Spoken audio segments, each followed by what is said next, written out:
3.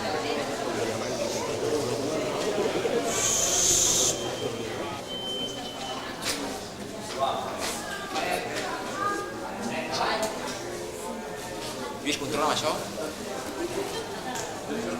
Ara veiem.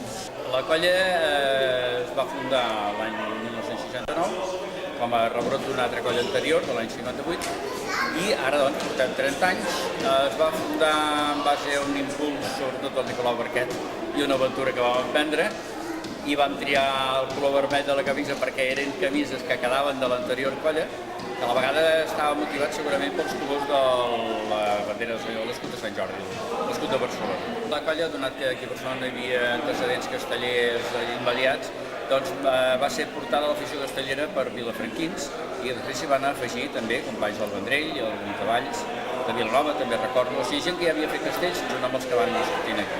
La primera actuació de la colla va ser al Vendrell, a l'acte de col·locació de la primera pedra al monument als castellers. Nosaltres érem 7, i d'aquests 3 no havíem vist mai fer castells. Teníem decidit fer el Pilar de 4, el Manel Pallarès a baixos, jo a segons, el Josep Sala a terços i l'Àngel Moreno d'enxaneta. De contrafort teníem el Jaume Ill, el Josep Maria Torres d'Agulla i el Josep Ricard Moreno de primeres mans. Vam demanar ajuda a la colla vella Xiquets de Valls per la pinya, i d'ells, el Pec de la Llet i l'Àngel Batet, van veure problemes de mides i ens van proposar deixar-nos una enxaneta, però donada la nostra negativa ens van pressionar a fer una prova de Pilar de 3 net. Així ens vam separar i enmig d'uns garrofers vàrem fer el Pilar de 3 més segur que he fet a la meva vida. Amb una forta confiança vaig pujar a la pinya, que em va euforitzar, molt reduïda per cert, i hi havia totes les colles existents en aquell moment. L'aixecada de pilars va ser conjunta i tots anaven de Pilar de 5 menys nosaltres. Quan el nostre enxaneta feia l'aleta, el pilar que teníem a l'esquerra va fer llenya i allò em va fer por que el nostre enxaneta s'espantés. No va ser així i el vam descarregar amb seguretat. Fundar una colla de castellers a Barcelona en aquella època presentava una sèrie de dificultats. Barcelona no tenia cap festa popular de gran contingut casteller. Per una altra banda, Barcelona ofertava un espectre molt ampli d'activitats pel temps lliure. A més, a Barcelona, el desplaçament de lloc d'assaig quasi sempre comporta una forta inversió de temps, es té que agafar l'autobús, es té que agafar el metro, i a la nostra ciutat no hi havia castellers, ni tampoc el que vaig batejar amb el nom de casteller sense camisa, o sigui, amb gent que espontàniament es posen a fer pinya a la plaça. El desconeixement del fet casteller era total. En qualsevol cas, hem de tenir en compte que ser casteller és quelcom més que tenir unes aptituds físiques. A l'hora de fer castells desapareixen les races, les diferències socioeconòmiques, les diferències ideològiques. Ser casteller és a la vegada sinònim de superació personal i d'acceptació de la gent que t'envolta. Per això jo sempre he dit que ser casteller és una forma d'entendre la vida. La cambra,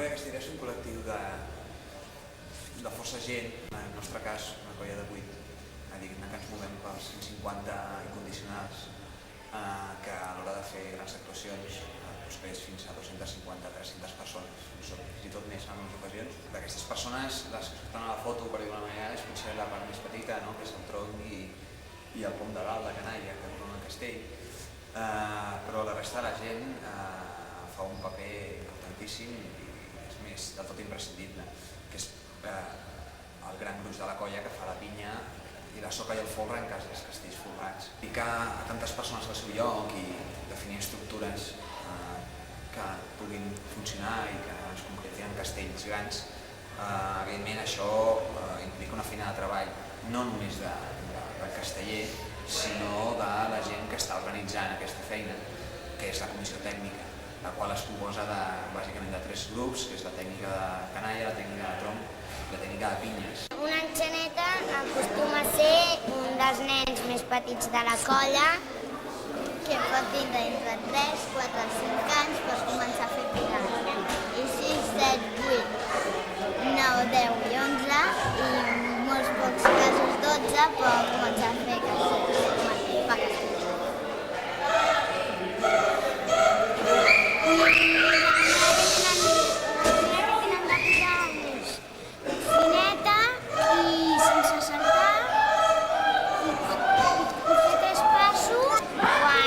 l'enxaneta arriba a dalt, fa l'aleta, que és un símbol que es fa amb la mà dreta o esquerra perquè la plaça sàpiga que l'enxaneta ha arribat a dalt. Jo vaig començar a fer castells perquè el meu pare va ser un dels membres fundadors de la colla i el meu avi també era casteller de Vilafranca i aleshores l'afició ja ho portava dins i vaig entrar a la colla de Barcelona.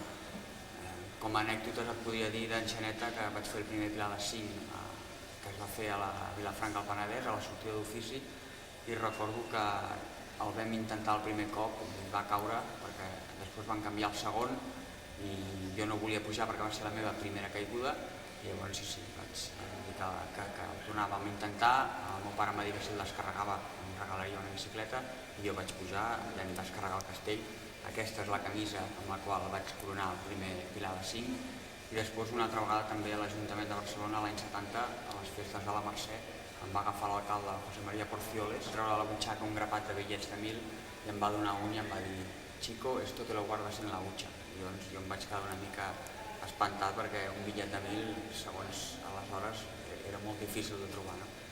Bueno, aquestes són com dos anècdotes més importants, però el fet d'estar 30 anys a la colla he viscut moltes coses i una de les coses ha sigut que he fet castells de 7 com el 3 de 7 i el 4 de 7, puc dir que els he fet a tots els pisos, des d'enxaneta a segons, a terços, a quarts, a aixecador, a dosos, fins i tot a crosses i a baixos. Als anys 70 vam començar bastant aviat a fer castells de 7, vam començar a fer el Pilar de 5. Hem tingut alts i baixos, hem tingut moltes èpoques i a partir d'aquí vam tornar a recuperar el nivell de castell de 7 dels anys 75-76. Els llocs on entrenàvem, el pare Sala tenia una bodega al carrer Enamorats, llavors fèiem entrenaments al pati d'aquesta bodega. Després es va entrenar al carrer Naves de Tolosa, que és on vivíem el Sala i jo mateix, al carrer, i vam connectar amb gent de Santa Coloma, on hi havia l'avi Porta, que estava allà al costat del riu Besòs, entrenàvem allà i entrenàvem o a la Petanca, o de Santa Coloma, o al carrer Roviralta, que vivia molta gent de la família Gami de Santa Coloma. Inclús sortia un autocar de Santa Coloma i un autocar de Barcelona.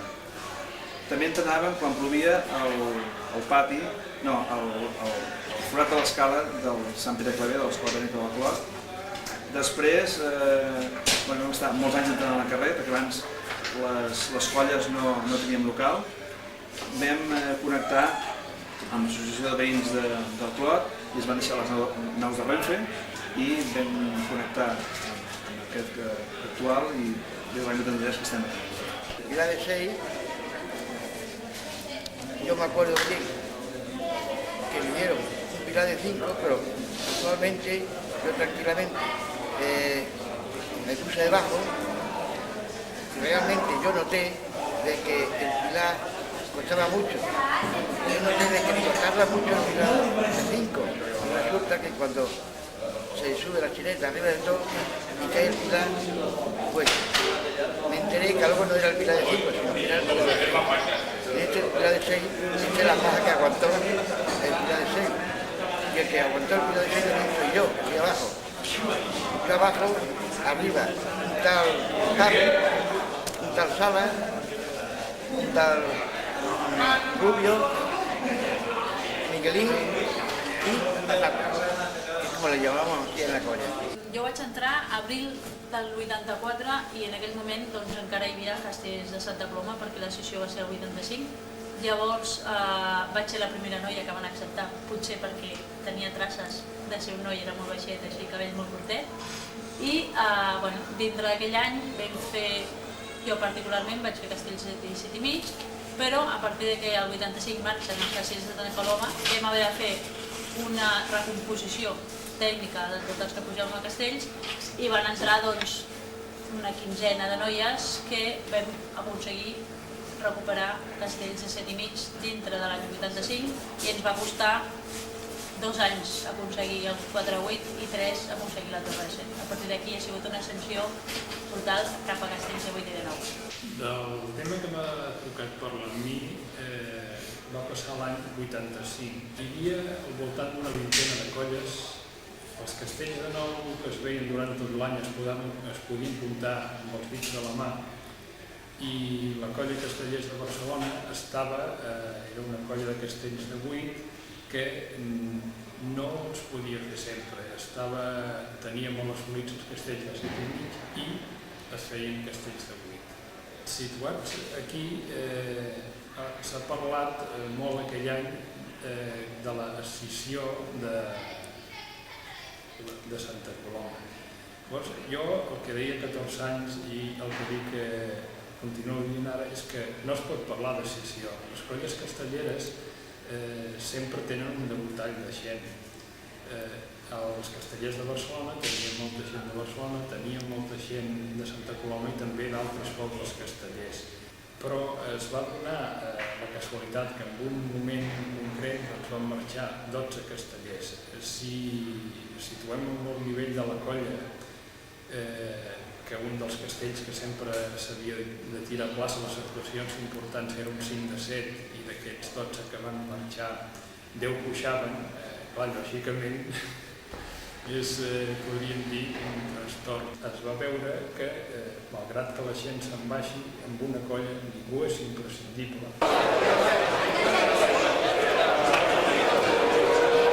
Bé, 30 anys d'història dels castellers de Barcelona i 15 d'aquest local.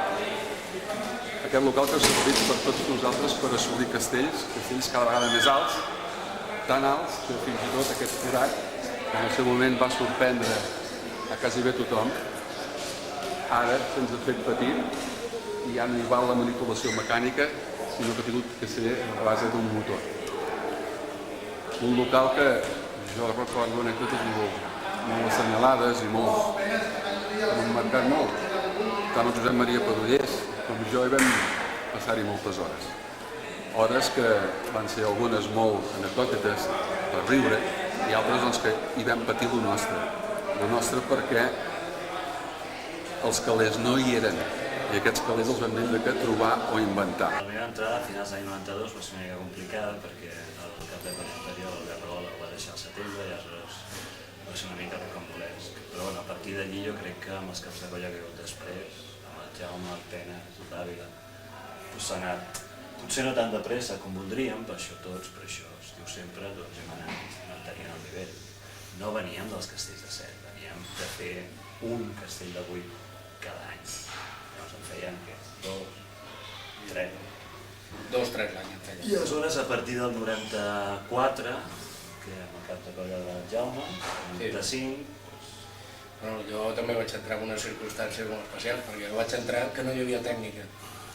Ningú es presentava per cap de colla ni a la tècnica, llavors ens vam posar jo i l'Eloi, i algun més, que ara no recordo, però bàsicament jo i l'Eloi érem, i aquell any doncs, vam anar tirant la colla endavant, vam recuperar la torna de 7, després de 8 anys de no fer-la, vam descarregar el 3 de 8 per primer cop, i vam acabar fent l'actuació de 4-3 i torre tranquil·lament en 3 ocasions. Molt sovint se'ns pregunta si la canalla és la part més important dels castells. Jo m'imagino que això ve donat per l'espectador o el casteller que està a plaça i veu com la canalla o un element obliga a desmuntar un castell per por o per indecisió. Si això passa quan tens aquest castell important, que la canalla es tira enrere i no culmines aquest intent, realment es veu clar que un casteller té un efecte molt important en un col·lectiu gran. Aleshores, bé, la part més important hem d'entendre que tots som castellers, tots tenim posicions a defensar, algunes més reemplaçables que altres, però sí que es veu que en aquest cas tenen la paella pel mànec i si ells no volen, doncs no es fa el castell. Sí, sóc aquest. No es veu l'aleta, perquè no ho vam pillar bé, però sóc aquest. Us explicaré més o menys com va anar el 5 de 8, un castell que només hem pogut fer 2 vegades i que és bastant difícil i ens agradaria bastant fer. Bueno, tot va començar a Cornellà i no me'n recordo molt bé de quin any, doncs tota la canalla estava bastant decidida a pujar. No molta gent tenia por. I bueno, vam començar a pujar, aquí em vaig començar a posar una mica nerviós, però bueno, vaig arribar a dalt i no vaig dubtar a fer l'aleta, vaig passar l'altre peu i vaig trobar que una nena no tenia el peu ben posat. Llavors aquí va ser com vaig començar a complicar. I bueno, vaig fer l'aleta i tot just va caure el castell. Bueno, jo estava molt content perquè aquest castell era molt important per mi. El que ens va fer venir a la colla dels castellers va ser les filles que deien els castells el dia de la Mercè. La nostra sensació com a pares, quan veiem que pugen... Al principi sempre és una sensació de por, perquè és una cosa desconeguda, és una cosa que no coneixes, i clar, tens la sensació de que poden caure i es poden tornar. Mica en mica és quan vas veient que el perill és molt relatiu. Angoixa en tens sempre, quan veus que et pugen uns crios, siguin teus o siguin uns altres, o els mateixos companys que pugen al tronc, doncs clar que et tens angoixa. El castell és una barreja entre angoixa, entusiasme, il·lusió, de la forma que nosaltres podem veure els castells. Doncs jo pràcticament no els veig mai, els castells. El castell el sents quan estàs a una pinya, sents el tremolor, sents l'ambient, sents les gralles, que això és potser la part més orientadora del castell, no? Saps si aquest castell està carregat, no està carregat. L'única importància que té el tot de castells i la gralla i el timbal en una colla castellera és marcar les aletes, que és el punt màxim que es considera que un castell està carregat. L'aleta consisteix quan nosaltres la toquem en què la gent que no pot veure, o sigui la gent de la pinya que no veu el castell com es carrega, doncs si estan una mica cansats o alguna cosa facin l'últim esforç perquè així es pugui carregar millor el castell. I també des d'un punt exterior, des de la gent del carrer i així, doncs és un seguiment del castell. Sí, jo crec que el timbal només és per marcar els punts que portaus. Per portar el ritme a nosaltres, no?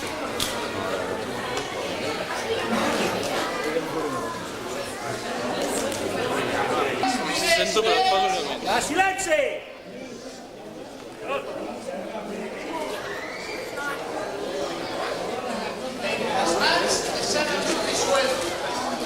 A finals de l'any 94 la colla va començar a assolir amb certa regularitat castells de 8, va començar a descarregar la torre de 7 i es va veure com a bastant factible donar el pas als castells folrats. A finals, com deia, aquest any 94, els que formaven part de la comissió tècnica, el Roger, el Manich, jo mateix i més gent, vam decidir anar per les colles que en aquell moment feien folres, en concret els Mions de Terrassa, a veure si ens podien explicar, copiar una mica els models de folres que hi havia.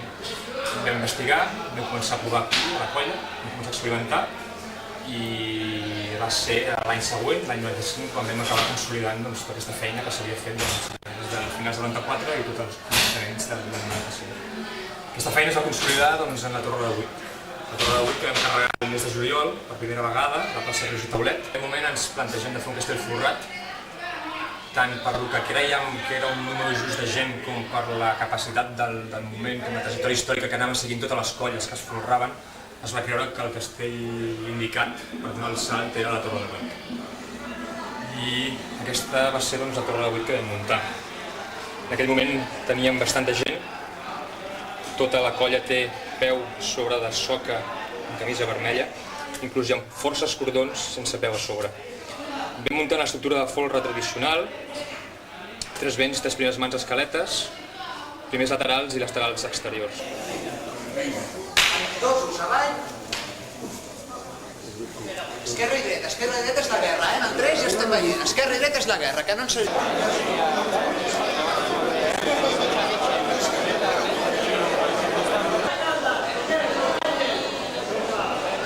Aquell dia feia bastant de fred, s'ha de dir, i la cosa era anar mentalitzats per fer el 4-9, que era el nostre primer 4-9, anàvem a fer història, i després de molt de temps d'estar treballant-lo, assajant-lo, molt l'esforç, molt patiment, vam arribar aquell dia amb els grups de poder fer. I bé, va ser bastant més ràpid del que pensava, perquè va anar molt bé. En aquell moment, molta gent, inclús quan es va carregant, no tenia... O sigui, havia molta il·lusió, però no els tenia colla gaire que estaria. En canvi, es va aconseguir, que té més mèrit que altres colles perquè, de fet, nosaltres el 4 de 9 l'havíem estat ensajant. però una colla que amb tots aquells anys fins ara no l'havia ensajat i el primer any, després d'aquest any, o sigui, present, a més descarregar-lo, aconseguir-ho i després aquest any descarregar-lo, té bastant de mèrit.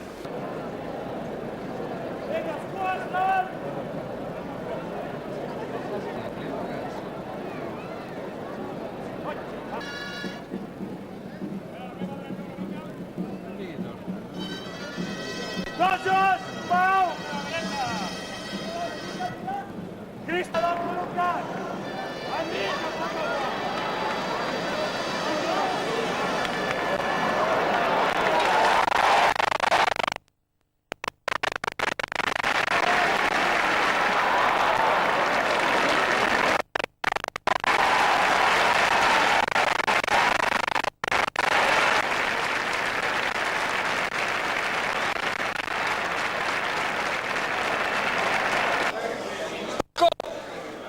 Joan Pau! Puig! Sino! No,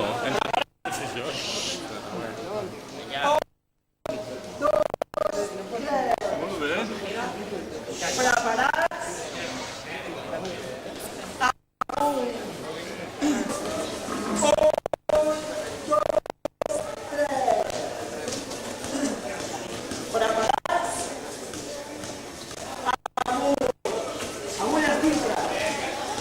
Castellers de Barcelona neix en un moment, l'any 69, en què el país s'està refent una mica econòmicament, està renaixent una sèrie de tradicions. Nosaltres som la quarta colla més antiga de tot el món casteller, tot i que hi havia colles en ciutats i en pobles, en viles, que després van reorganitzar o es van refer d'alguna manera, però vull dir, com a colla establerta som la quarta més antiga. Dins del món casteller estem respectats, hem participat des del seu començament a la coordinadora de colles castelleres, davant que vam engegar aquesta col·laboració amb els Jocs Olímpics i vam coordinar una mica la resta de colles. Som una colla consolidada, castells de 8, tot i que ens falta possiblement algun castell de gamma alta de 8, però estem concerts com a colla de 8 i com ja sabem, tenim al Sarrot 2 castells de 9. Hem actuat arreu de Catalunya, hem actuat també a moltes ciutats d'Espanya, hem estat a Madrid 2 vegades, hem estat a Sant Sebastià, hem estat a La Manxa, a Montevideo, hem estat a Sevilla, i també a França, Estrasburg, París, a Alemanya hem estat 3 vegades, hem estat a Dinamarca, i bé, doncs hem fet moltes sortides que la gent s'ho ha passat molt bé. Està claríssim, només depèn dels que estem aquí i ja està. Però de tots. O sigui que diumenge, la gent a la plaça, res d'entrar a l'Ajuntament a l'ombreta, la gent a portar l'escut ben alt i a lluir amb tota la colla, que fa 30